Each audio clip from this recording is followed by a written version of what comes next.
hər kəs yaxın otursun. Əsasən həkimlər, hansı ki əsgərliyə yola salan gənc əsgərlər üçün hansı ki həkim komissiyası təşkil edilir. Məlum məsələdir ki, orada həkimlər rəy bildirir. Onun əsasında bir vətəndaş gedir xidmətini çəkməyə. Amma təəssüflər olsun ki, bir çox göndərilən mesajlarda onu deyir ki, yoxlanış düzgün qaydada getmir. Məsələn, bir valideynin yazdığını oxuyuram sizə. Oğlum qulaq problemi ilə 9 ildir yararsız idi. 2025-ə qədər sosial çağırdı, yararlı, o qısa danışım. Komissiya tələb etdi ki, yenə də yararlıdır, yenə də yararlı yazıldı, getdi.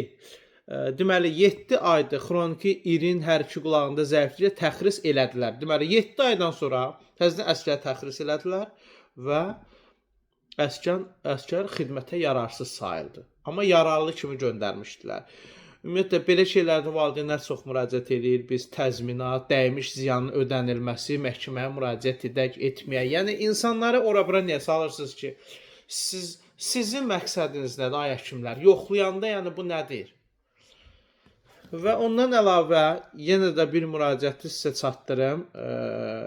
Deməli, bir valideyn deməli Şəmkirdən, voyinkomatdan çağırıldı filan, ayaq altının düzlüyünə 2-ci dərəcə yazdılar. Uşaq 3 idi, ayağının altı. Ayaqları şişdi, dövlət səhiyyə xidmətində xidmət elədi. Oradan sonra həkim baxandan sonra rəy bildirdi ki, ayaq 3-cü dərəcə çıxıb. Uşağı təxris elədilər. Nə oldu?